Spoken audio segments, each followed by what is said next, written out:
What's going on, everybody? JHow here, and in this video we're going to talk about some of the best guns in Apex Legends. We're doing this through a traditional tier list, and just like every tier list, each gun might potentially have a different feel for each individual. There's going to be different guns that simply feel better to each people depending on your playstyle and the way that you like to move and your own mechanical skill. I've played dozens of hours of Apex Legends. I've also watched several streams to get a feel for what's going on out there, and we double down. So this is going to be the tier list. Remember that a lot of these are subjective to your personal feel. They could go up or down a level, and certain guns will also be much better once they get attachments, which is the plus sign that you'll see on those tier lists. So let's talk about some of the best guns here in Apex Legends. We'll talk about the Mastiff and the Craver in a bit, but first let's talk about what is considered our top tier for our normal pickup guns. The R301, the Longbow, the Peacekeeper, the Spitfire, and the Wingman all have a credible case for being at the top. And they each have individual strengths, and maybe the Spitfire or the Longbow could be dropped, but I feel these are really strong guns that are very easy to obtain attachments for. So we're going to talk about each different gun. We'll talk about how certain guns can actually jump up a tier or two once you have those attachments, like on the Devotion and the Prowler. So let's get into these guns. One of my favorite guns, simply due to the extreme accuracy of it, is the R301. For you old school Call of Duty fans, this reminds me of an ACR back in the day, to where it's not exactly the highest damage output that gets you there. It's the extreme accuracy that makes this gun so strong. One of the biggest downsides is simply the mag size. While it does seem like a decent amount for this style of gun, the fact that it has a moderate fire rate means that you'll go through this quickly. Getting any type of extended mag will make you feel far more impactful in these fights. Getting a big extended mag, you'll all of a sudden feel like you can take on anybody 1v1. It's not necessarily the amount of damage that a single bullet does, so much as the accuracy of what each bullet can bring to the table. If you're one of those run and gun, highly mechanically skilled people, then maybe the R301 might be a little weak. However, if you're like most players out there, the R301, you'll instantly be able to find value. If you're just trying to find your range and familiarize yourself with guns, the R301 is one of the top of the lines that you can go with. Getting attachments on this makes it even steadier as you go on. So with the R301, I can't help but put this at one of the top tiers. The Wingman is absolutely one of the best guns in the game, simply due to the fact that it has an incredible damage output. It uses heavy ammo. Its only downside in the beginning is its small mag size. The damage for 45 body damage, but the 2x multiplier, getting 90 headshot damage, is what really brings this up there. The amount of damage this thing puts out, for anybody that's even remotely accurate, will feel like this is one of the stronger guns. Now, the best thing about this gun is getting any attachments on it, because right out of the gate, the damage is there. However, if you get an extended mag on this, and depending on the level of quality that you get, you can get up to a 12 size mag. Each different one will jump that up, so 8, 10, potentially 12, depending on the extended mag, will make you feel like you can stay in a fight and dish out so much damage and pretty much carry a team fight. The best part about the Wingman is that there's a special attachment you can get with it with the Skull Piercer. This will increase your headshot damage. So if you're already accurate with this gun, getting a headshot will make you one of the most threatening people in the game. Because this can be used at relatively close range, even to a medium distance, this just has one of the best kits for the gun, and then getting any bit of attachments on this will make you feel like a beast. Getting some type of scope will also help out a lot, at least with accuracy in my opinion. So the Wingman, by far, just one of the absolute best guns. Another gun that people seem to absolutely love is the Peacekeeper. This is a shotgun, and it hits like a truck. Due to its 110 body damage if you hit all your pellets, and 165 to headshot, which is a little less likely, this is very, very strong when it comes to having this gun in close quarters. You have 11 pellets that come out with your Peacekeeper, so having those 11 pellets land, even if they don't all land, you're still doing a lot of damage. This can be really good just due to the fact that you can hip fire, you can stay mobile, and duel with anybody at close range. It's important to be patient because it does have a little bit slower reload before your next one. The mag size seems pretty forgiving with 6 right out of the gate, so this does help a lot in the fact that you can duel and skirmish with one or potentially multiple people. So the Peacekeeper right out of the gate is just near or at the top. But let's talk about one of the attachments, the precision choke. This means that because you're spreading out all of these pellets, that you can now narrow that gap. That will help you out a lot to narrow the choke. If you do aim down sights, you'll actually get a tighter spread so that when you fire at a medium or a little longer than short range, then all of a sudden the Peacekeeper still holds its value. Getting that, they seem to be quite common within the area that you go in. You'll always likely find one, or more than likely find one. So it does help the Peacekeeper out just to have that strong base value, but take it to the next step and feel like you're really having an impact no matter what type of fight you're in. One gun that tends to bring up a lot of debate amongst my friends on whether it's any good or not is the Spitfire. It's another heavy ammo gun, and it has a decent magazine size with 35. The body damage is 20 and the head damage is 40, so it feels strong when you get those bullets out. However, it really feels like the bump up comes with attachments. I've debated with this, but because of the range that it plays at, it feels like you can still find that value with the Spitfire at that medium range, even closer if things get wild, but you can play at that medium to long range with the Spitfire, and even shorter, and feel like you're going to be able to land your shots, and you'll feel the power behind it. Getting the attachments does make this gun feel far more impactful. However, this is one that I'm comfortable with keeping at the top. It could very easily be rated a B tier and move up to the A tier with the attachments, but right out of the gate, if you find one early, you'll find that you can move into a zone with this. I do think that when you get to the later stages of the game, that you might substitute the Spitfire for one of the other guns on this tier, or you might even have something else that's kitted out that's on a lower tier that's been brought up. I think in the early to mid game, this gun is where it's going to find its most value. In the later game, it's more about positioning and your comfort level, but the Spitfire feels really good. One of the more effective guns at range is the Longbow. It doesn't have tremendous range, and a lot of times you're not going to necessarily kill people at max range with the Longbow unless they're way out in the open and you're extremely accurate. This is good at maybe scouting out 2 other teams that are fighting, or something where you have an ally flanking and you can really combo. The Longbow uses heavy ammo. Its downside is the low magazine size. Getting an extended mag is great. The body damage, however, 55, and you have the 2x multiplier of the 110 damage. This also makes use of the Skull Piercer attachment that goes with the Wingman, meaning that you do even more increased head damage. Now, for all the snipers out there, this one feels really good at medium range. It does not do well at short range, and at very long distance range, it is somewhat difficult to land until you become more accustomed to using the Longbow. Just due to its extreme potential at the mid to somewhat long range, the Longbow just kind of sits at or near the top. This is one that you could drop or lower on your own personal tier list, depending on your playstyle. If you're a run and gun style, the Longbow might not be for you, but if you like to soften things up before you go into a fight, the Longbow is a good starter, and it's a great team option if you're playing with a squad to soften things up and then collapse on a target or 2, and just getting those Longbow shots out, you're gonna feel the impact. Another gun that tends to be one of those ones that you either love it or you hate it, or there's just a better gun, it's the Flatline. The Flatline is another heavy ammo gun. The mag size is 20. It's gonna be the fully automatic, and it feels strong. It just feels like a very balanced gun, but it doesn't necessarily feel like the best gun. Between the R301 or other guns that are along those lines, it feels like you're gonna get more balance and more potential damage out. Look, the damage is higher. It's 16 body damage and 32 head damage versus something like the 301, which is 12 and 24.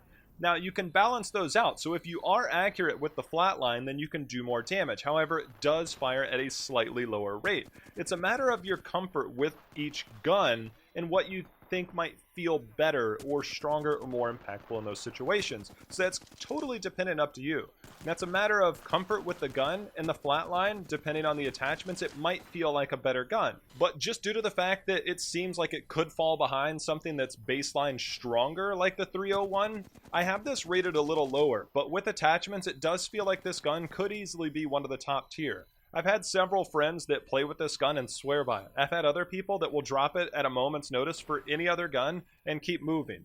So it seems to be a debate on whether people like it or they just use it as needed and then move on when they find something better.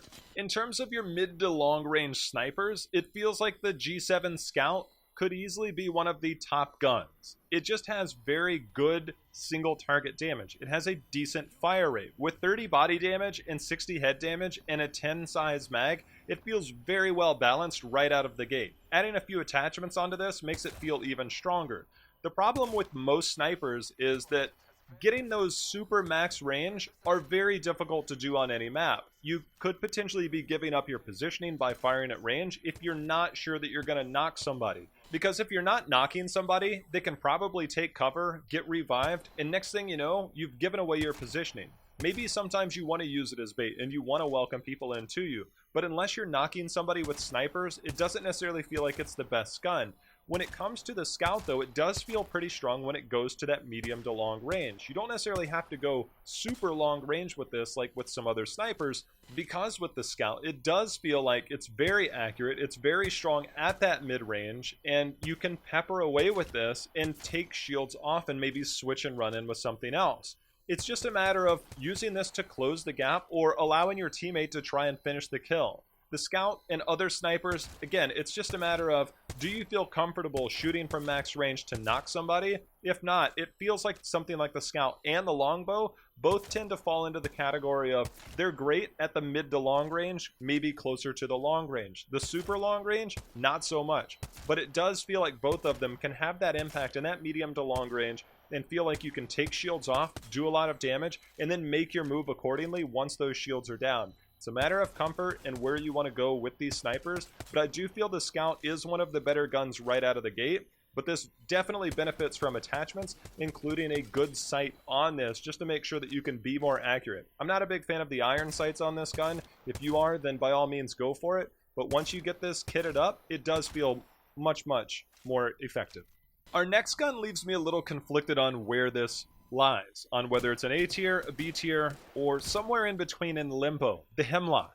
This is another heavy ammo gun, but it's a burst fire gun with the availability to switch it over to a single fire, which makes me wonder, what is the best fire rate? Now, the mag size is 18, which is somewhat respectable. The body damage is 54, and the head damage can go up to 108 if you land all of your shots. Because it's a burst fire gun, it's possible you might not hit each different one, and so therefore the damage could be less. This is a great mid-range gun, but the problem that I've seen in this type of BR, where the pace is rather frenetic when you get into fights, and it's a lot of fast fire, it feels like the burst fire guns tend to fall behind other guns in terms of the automatic guns, or maybe some range guns that can give you that single focus fire. Which is why the single shot option on this actually makes me wonder if it's the better option.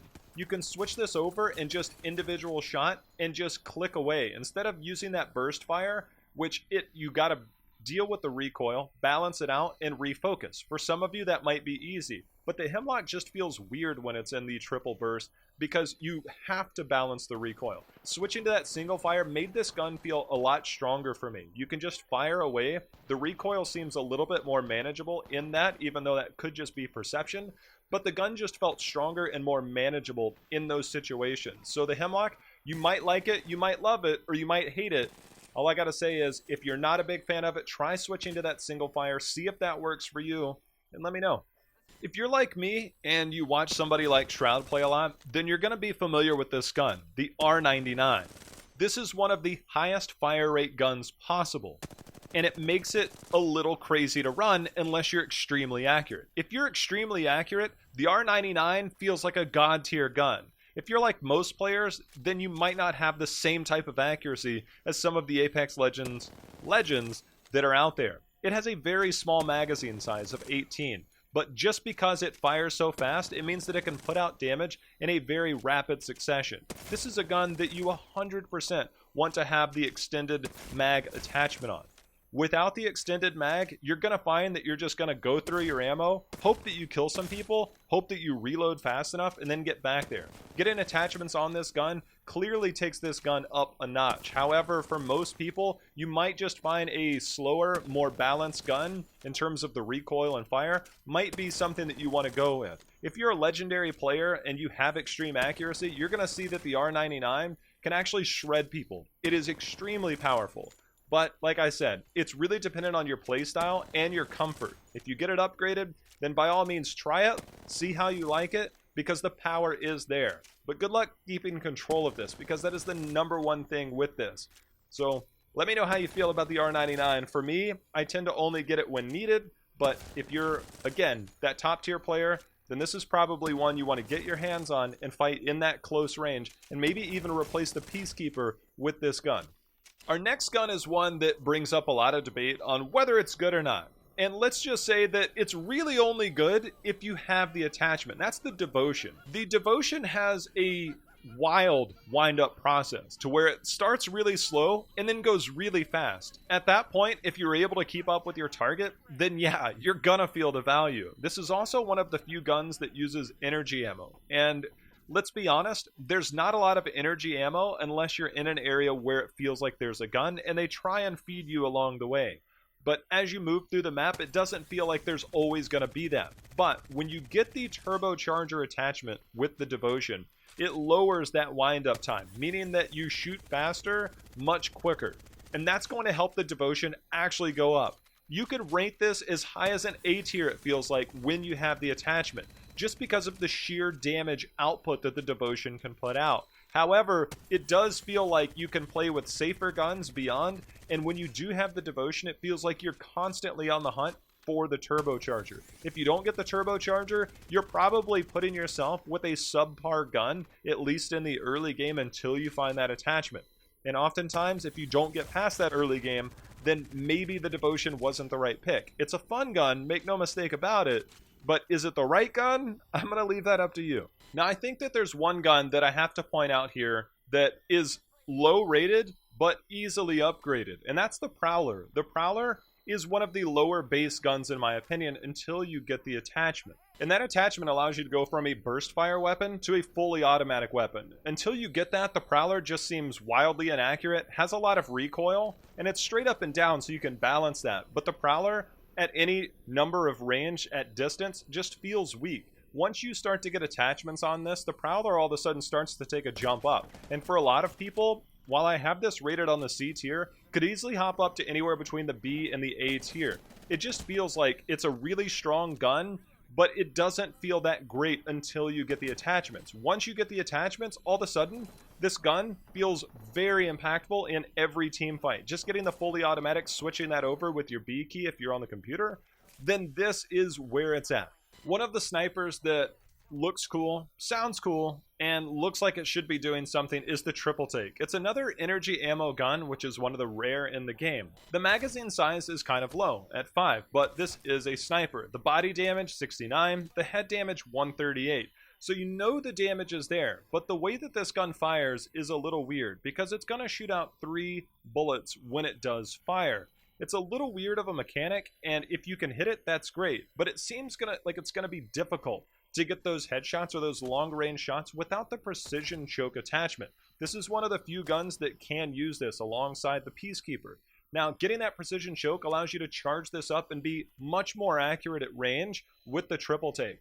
When it comes to basically any other sniper or any gun for that matter, the Triple Take can feel impactful in the right situation, but it feels like there's always going to be better guns unless you have that precision choke attachment. It's kind of weird balancing where this gun really lies because a lot of people like this gun, they'll pick it up when they find it, but I think that they also find that it's not as strong as they hope for.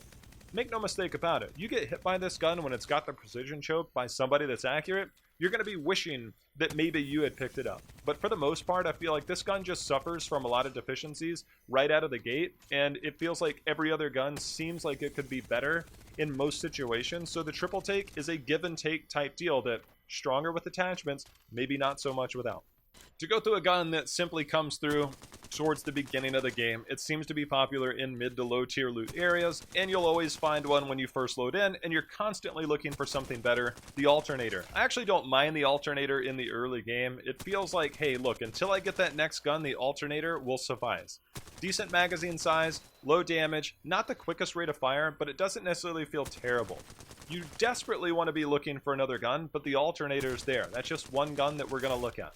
The EVA, we all know the EVA. It's another shotgun. It's much more of a fast fire shotgun. The damage isn't necessarily anything to write home about, but it doesn't feel terrible. If you're in early game skirmishes and the other team doesn't have that great of guns, the EVA actually feels pretty good at close range. You want to be looking for a Peacekeeper or really any other gun at this point, but the EVA is kind of the shotgun of the Alternator version that we just talked about. So it's passable in the early game, but you don't want to keep this gun long term. The RE45 pretty much feels the same way as the Alternator in the EVA. It just falls in that mid-range machine pistol style. This can get by in the early game. It's got a decent mag size. The body damage is nothing that great. The head damage is only 16, so we're looking at 11 and 16. But it's just one of those guns you've got to get by with. It's got a weird recoil on this, so it doesn't feel real good at the beginning. But if you're in those close range, it feels like this pistol will get you by. Hopefully you get the knocks, and then you can go on finding other guns. For the sake of this video, we'll cover the last two guns that are on this tier list, and one of those is the Mozambique. It's probably the worst gun in the game, by far.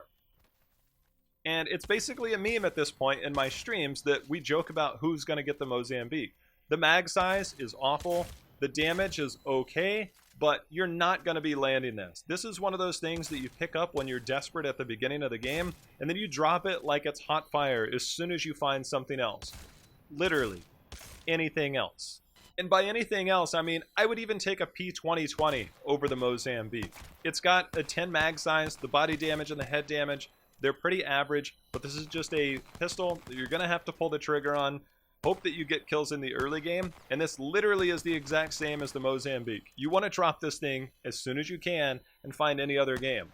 There is a shot that sometimes I like picking up the P2020 over something like the RE45, but one of those feels better, one of those feels like it's something that I have to have, and both of them feel like I want to get rid of them as quickly as I can. I won't go too into detail on the Mastiff and the Kraber since they're very rare to obtain, but if you've gotten the Mastiff at all, you know that it is a beast in the shotgun department. It does a ton of damage, it's just super OP, and if you have this towards the later stages or in relatively close combat, you're going to feel amazing with it.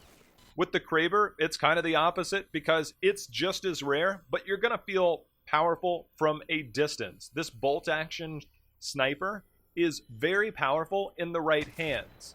You do need to make sure that you are accurate, that you are at range, and that you always have your flank covered.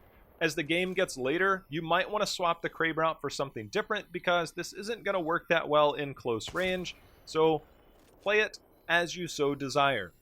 As I mentioned at the beginning of this video, different people are going to find different guns to be more impactful to the way that they like to play. There's a lot of people that enjoy running and gunning and running in, and you'll prefer the closer range, maybe fast fire weapons. For those of us like me that like the medium range guns, we're going to like the Longbow, we're going to like the Scout, we're going to like the Wingman even. We'll love the Flatline, we'll love the 301. It's a matter of playstyle to where you feel more comfortable with guns.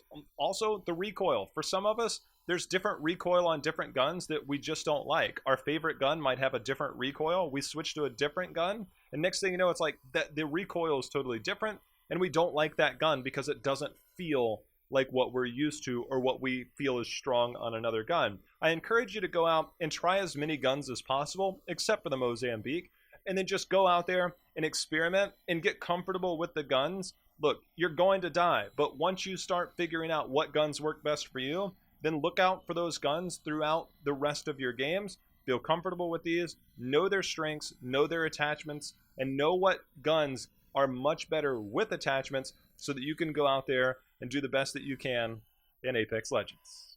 If you've got any tips for certain guns, feel free to leave them in the comments below. Also, if you want to see more Apex Legends videos, feel free to let me know in the comments or by hitting that like button on the video as well. If you're looking for more gaming content and some potential Apex Legends videos coming in the future, feel free to subscribe and turn on those alerts for future gaming videos. that's going to do it for this video. Appreciate you guys watching. Till next time, happy hunting. See you again.